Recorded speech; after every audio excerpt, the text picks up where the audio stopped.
Well, good morning, everybody. Apple, Apple. Oh, okay. I'll pray for my wife. Good morning, everybody. Hopefully, everybody is doing well. Amen. Good morning, good morning. We'll wait for everybody to get on. What's going on, Sister Jacelyn, Sister Portia, Jones family, Sister Callis, Dr. Hill. Good morning, everyone. Good morning, good morning, good morning, good morning. Good morning. Good morning. That's my wife back there. Y'all hear her? She handed me a note, sticky note, saying this is what I did to her yesterday. I said, okay. What's going on, Sister Chrissy? How you doing? Miss Annette, Reverend Wanda, Miss Sharon Harrison, Brother Greg, Miss Morgan. How's everybody doing this morning?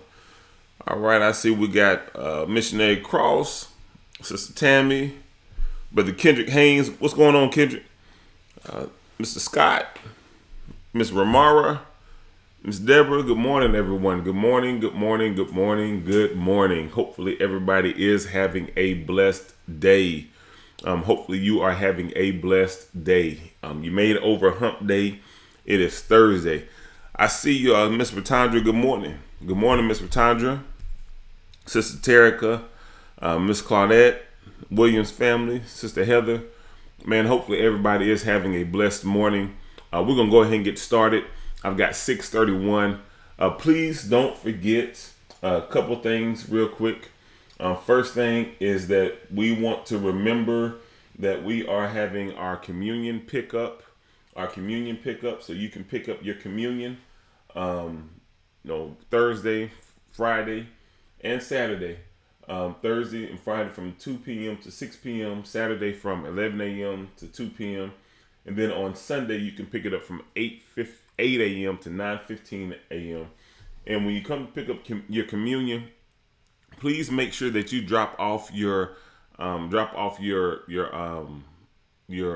donations for the pregnancy center, the Oasis Crisis Pregnancy Center.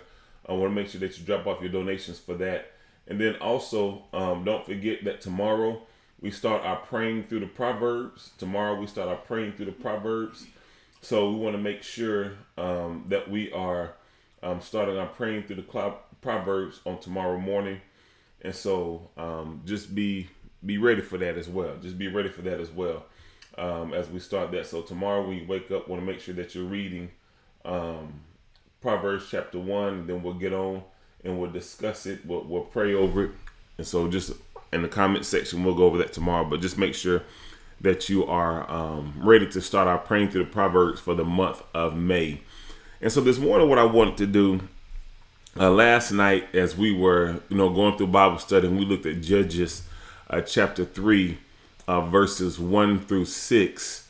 The emphasis, God really wanted the people, that newer generation, to know how to fight. And when we looked back over Israel's history leading up until that point, there were lessons that were learned on the battlefield. That their victories and their fighting, it wasn't so much as a review of Israel's history as much as it was a review of what God had done for them. And so I don't know if you guys know this or not, but we had our approval a while back, but we finally received our permit, our actual permit to start construction. And so, man, we're grateful. Yeah, that's a clap. You can put the clapping hands down in the comment section. We have our permit to start with construction. And so they were already out there surveying the land, starting to get things set up and prepped and ready to go. They'll be putting the fence up soon. You'll be seeing equipment out there. Our steel building is going to be delivered in the month of May. And so all these things are happening. We finally have our permit. And the crazy thing about it is that they said, when we emailed, tried to figure out, the permit was sitting there for weeks and we didn't even know it. So, man, we're grateful. We are extremely grateful for that. And so what I wanted us to do this morning, just like last night in Bible study, we did a review of Israel's history and why God wanted them to know. I believe that there are those who are not familiar with our story, and a review of God's faithfulness to us is necessary. And when I was thinking about that last night, yesterday, I it was pretty overwhelming. I think just as a whole, when I first got the news, I just had a flurry of emotions, from like excited to anxious to, I was all over the place until I finally landed. And so it was because it's so surreal. And so just to kind of give you a recap of the victories that God has given us, first of all, we shouldn't even be here. One of the things I know for sure is that this is a God thing because, when my wife and I, we went, and everybody knows Pastor Pat now, he's my pastor. That's who I go to. That's who holds me accountable. He calls Jennifer on me. He calls Jennifer to, I said, how you going to talk about me to my wife? But anyway, he does that. But he, when we first took our first church planting assessment, he didn't even finish. He said, man, you get a 0. And I remember when my wife and I, we were driving up 275 coming back to New Tampa, coming back to the house. And she said, well, it was like, it's kind of quiet. And I said, since I got a 0, I said, all that means is that when it happens, God's done it. Victory number 1. Then on top of that, we started on our couch. Yeah. We didn't know anyone. Didn't know anyone in Tampa. The only people I knew were the people that I worked with. And this is one thing I knew for sure. You cannot be my employee and I be your pastor. Because people took advantage of that when I was in Mesquite, when I was in Dallas. So we had to start basically not knowing really anybody. And let's just keep it real. Y'all know black folk. Black folk ain't about going to nobody's house for church hardly. No. That's not something we really typically do. I got a whole lot of crazy eyes. But we started in our house on our couch, and we still have the couch. And best believe when we get to the new building, I'm bringing the couch in there because I want everybody to know where we started from. Another victory. We launched at Benito Middle School, and this is the thing about this. When we launched at Benito Middle School, our church publicly, we launched in the time of a down market. The housing crisis was going on. People were without jobs. Houses were getting foreclosed. There was all sorts of crazy stuff going on. We launched a church when really it didn't make sense to do so. It didn't add up. But God said, do it anyway. Another victory. We left Benito Middle School. We went to, and y'all know Benito Middle School was a strangle. It was strangling us. It was affecting my household personally. The rent was like, $840 something a Sunday. And I think a couple times we had offerings of only like $200, $300. And so a lot of that was left on, me to foot the bill. And I get it because, man, at Benito, I think Dr. Hill was the first person to join at Benito. The Bells came. They joined at Benito. The Powells came. They joined at Benito. And I'm thinking, like, I was wondering why they keep showing up because I didn't want to show up. Yeah. Deacon Stevens, God rest his soul, he was there. The Burgess family used to help us out. And I remember working, I would go in to work like at 6 o'clock or 7 o'clock on Saturday night, get off, 7:30, 8 o'clock on Sunday morning, rush home, shower up, then rush, get all that stuff together, rush to the school and get everything set up, and then go straight into church, and then have to, after church, talk to people, get all that stuff tore down, get back home about 2 o'clock, 1 o'clock on Sunday, fall asleep, wake back up at 6 o'clock, only to go back to work again on Sunday evening at 7 o'clock. And so even with all of that going on, God still granted us the victory, and we moved to Terman Loop. In Terman Loop, where we are now, we were subleasing from Bridgeway. It was a blessing because they said, when they told me we were paying $840 something a Sunday, they said, we want to charge you $150 a Sunday. Answer to my prayers. I was praying. I said, God, there's no way we can sustain this. I said, I just can't afford it. And the Lord was he taught me a lesson. the Lord basically told me I don't need, because I thought that he needed my money in order to keep his church afloat. And the Lord showed me I don't need you. He said, I'm showing you that you need me. And when we went to Terman Loop, when they said 150 a Sunday, I wouldn't care if they gave us a 15-minute window to have church. I said, you got it, 150 a Sunday. And he said, I remember what he said. He said, well, I'll let you, because it was me and Dwayne. He said, I'll let you go home, pray about it. And I said, look here, man. I said, ain't nothing to talk to God about. I said, me and God already had this discussion. I said, we ain't got to pray about nothing. I said, the only thing you need to do is let me know where to sign. And in September 2011, we moved into Bonito. We moved into Terman Loop when we were subleasing from Bridgeway.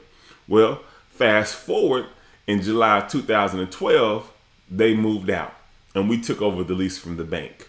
And I never will forget, because we went from paying $150, that's it, a Sunday, which was roughly like $600 a month sometimes, a little $600. We went from paying that to $4,000 a month. And the bank wanted I think all in all, it was like a $10,000 deposit to the bank. And I said, Lord, I don't know how you're going to do it. But he won another battle for us. We had to outfit the building ourselves. And that was in 2012. In 2014, we went from leasing and we bought the building. And I remember in October of 2013, I remember sitting there with the bank, and he said, well, this is what we want to do. We want to sell the building for this much. And he said, I think it was like $60-some thousand at the time that you're going to need down. And I said, okay. I said, we'll do it. He shook my hand. We agreed on a handshake. And that was in October of 2000 and November or October of 2013. And then in July of 2014, we purchased the building. I think on a good Sunday we had 60 people, and we purchased a building that was $425,000. As a church, on a good Sunday we had 60 people. We purchased the building. That was another victory. And then that same year, we went back in October, and it cost us $50-some thousand to remodel the building, because we were at capacity, and we went from 60 chairs to 160 chairs. Another victory. And then in 2014. Fast forward, 2015, that one building, that one service filled up. So 2016. In January, we had, at the beginning of 2016, we added a second service, another victory. And then in October of 2016, we purchased our own land. And this is the crazy thing about it. At that time, land was going for like $250,000 an acre, $150,000 an acre. Land was just like, it was sky high. And I remember calling places. I would drive around Sister Stratford to tell you, I'm looking at places. I'm all over the place. I'm on all sorts of dead ends and back roads and everything, calling people. And once I told them it was a church, where the Ridge is, I called them. Before the Ridge was even there, I called them. Where the the Audi dealership, I had called them as well. Where the Mercedes dealership is, called them.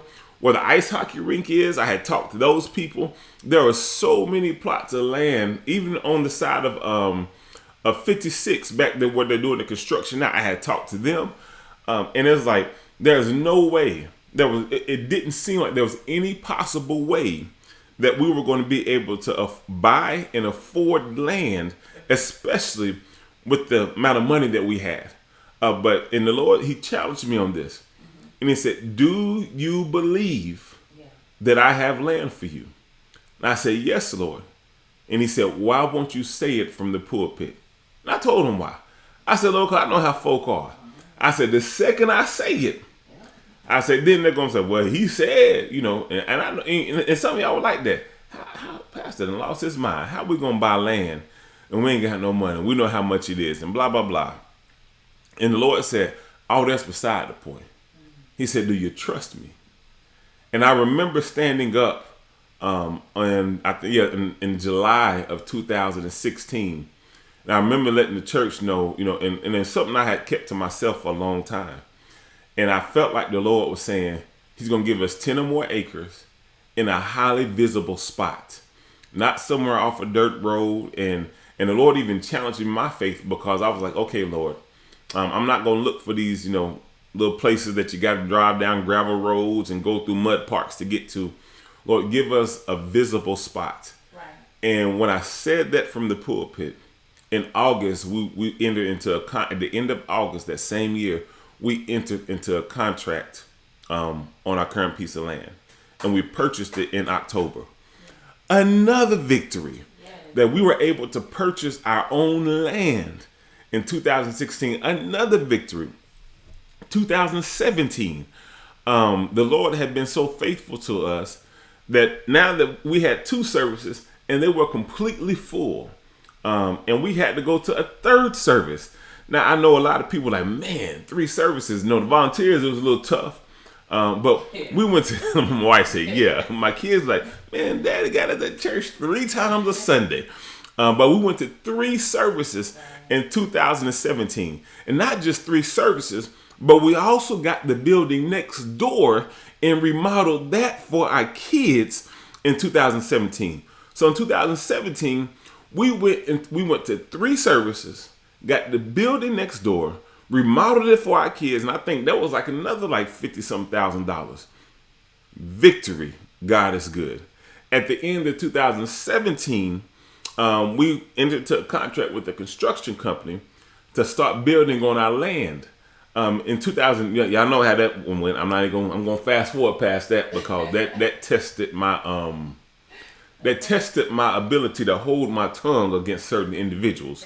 But even in that, in 2018, we paid our land off. We own our land free and clear.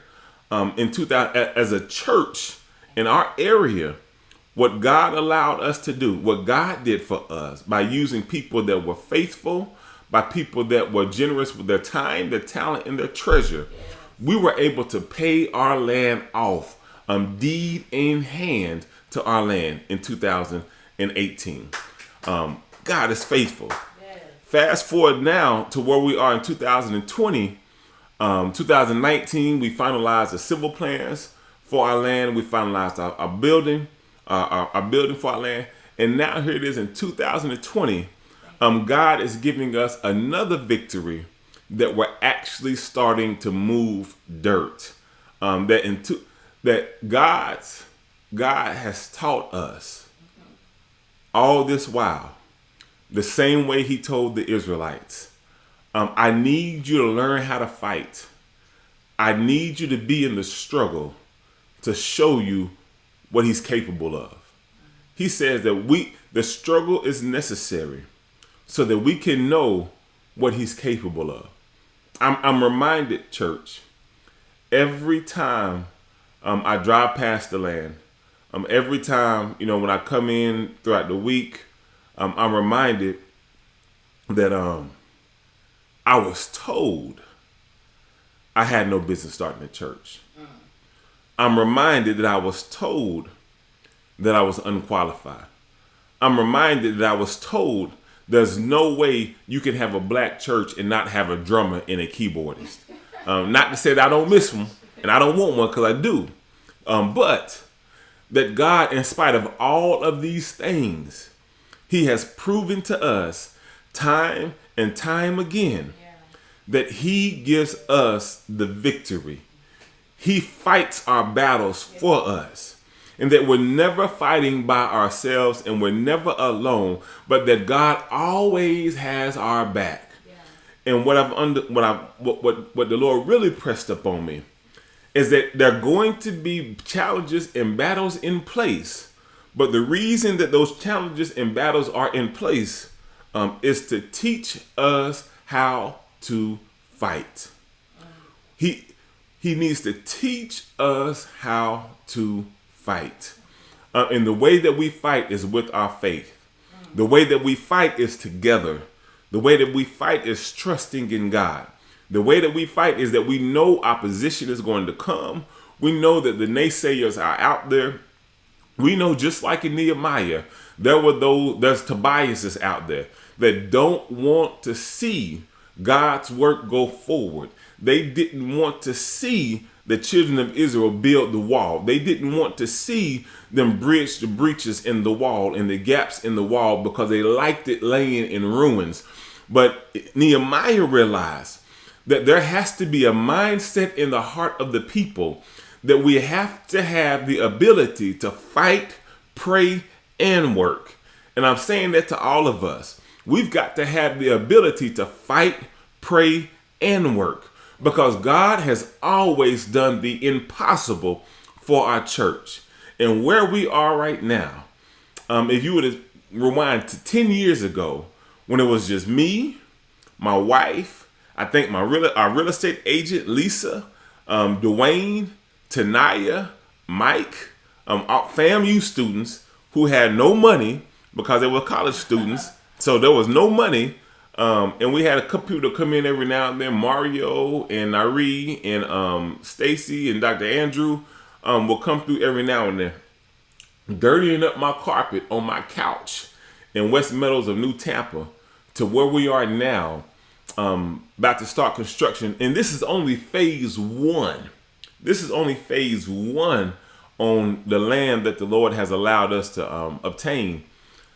Man, that's awesome. And I'm just grateful. I'm extremely grateful that God has been so faithful, that God has honored his word, and that God has been such a blessing. And I send out since we started the church, one of the things I read I read a lot of books on starting churches. I went to a lot of conferences. I watched a lot of seminars, and I still do it now on pastoring and preaching and stuff, because I believe that you have to do a good job of investing in your craft and stuff like that. But thank you, babe. In that though, yesterday, and so I sent out updates periodically, because we have people that are in Arkansas, with the Carolinas, in Tennessee, in Texas, in California, all over, who have been praying for our church from the beginning. And when I sent the message out, I hadn't sent out an update in a while, and I got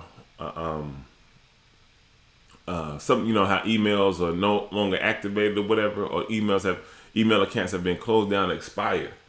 I received a kickback email, and I didn't pay any attention to it at first, a notification, and it was my mom's email, and because her email account is closed down, and I remember my mother and my aunt too, because in the thing they were right by each other. And I remember my mom saying, baby, I need you to hurry up, build a church. I want to go into it. I can't wait to go to church with y'all. I can't wait to come to church with you. And in that moment, it was kind of surreal. That oftentimes the path that God has for us is going to be littered with battles that we're going to have to fight, and struggles that we're going to have to go through. But he's going to get us there. And I just was thinking to myself, my mother's in heaven now, and she's going to get to see us go into our new building. My aunt, they're going to get to see us going to our new building. And so I'm just grateful. I'm thankful that all the things that God has done for us, and all the victories that he's won for us, that when I was looking over the children of Israel's history, as I was studying for Bible study, it got me to thinking, man, we got a lot of battles. We got a lot of wins tucked on our belt too. We've got a lot of victories, and we've got a lot of victories as well. God has done a whole lot for us as well. And as I was reading His faithfulness to His people back then, in the Exodus story and Deuteronomy and Numbers and all of that, and what He did in the book of Joshua, and thinking about where we are now, I said, man, the past 10 years, God has done a lot for us. He has literally done the impossible. And if God could do that, then I'm just thinking, what can God do now as we get ready to go forward? And we're going to start turning dirt. And we're actually going to be in a spot that's not tucked behind a Dunkin' Donuts and a Bright Horizons, in a little bitty old office building, with just 2 toilets, 2 bathrooms, with 500 something people trying to use 2 bathrooms. But we're actually going to be in a highly visible spot on a corner in a growing area of the city, in a building that can seat 500 something people. What is God going to do now when He's done so much already with so little? And so I'm grateful. I'm grateful for the fact that God has been faithful to us. I'm grateful for the fact that God has, He's fought for us. I'm grateful for the fact that God has allowed us to struggle, to strengthen our faith, and realize that we've got to fight, pray, and work through every season, every battle, every struggle. It's worth it. And for the people that we're going to reach, for the people that we're going to encourage, we realize, and I realized back then, that, and the Lord made it very plain to me, because y'all know I didn't want to start the church. I was happy where I was. I didn't even want to be in Florida. We wanted to move back. We still had a house in Dallas. But the Lord showed us it ain't about you. And I remember one time in particular where the Lord really settled on me. He said, if I changed your life, why are you fighting me when I want to use you to change somebody else's life? And the Lord just kind of brought to my head all the, Reverend Lewis, how Reverend Lewis took that time with Sister Stratford and I when we first got saved, and she was pregnant, and I didn't know anything about church, and all I had was that FUBU outfit, because the only thing I had was sleeves on it, because back in the day I played football, and if anybody know anything about college football players, I ripped all the sleeves off my shirt because I had to let the guns show. And how you think I pulled Sister Stratford? She tried to act like she liked them guns. That's what. Yeah, she liked them guns.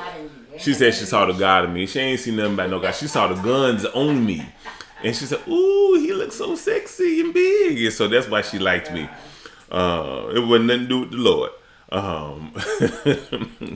But in all of that, how He took the time with me to walk with me. They invited us over. They loved us. And through them, I saw the love of God. Through them, I experienced what salvation was like, and what unconditional love was like. And they didn't talk about us. But they did. They made fun of us. But it was never in a derogatory way. They didn't send us away. They didn't put us out. Even when we got married, he told me, he said, I don't ever tell people who they should and should not marry, or they should. He said, I don't know what God's going to do. He said, just put them first. And the Lord was like, after all I've done for you, now I want to put you in a position where y'all could do the same thing for other people. And at the heart of our church, and it took us a while because I've had some good pastors. I've had some real good pastors. Pastor Reverend Lewis, my first one. Pastor Harris, my pastor in Clarksville, Tennessee. Pastor Bell, my first pastor in Dallas. Pastor Turner, my second pastor in Dallas. Pastor Banks, the church we visited for a while when we were here in Tampa.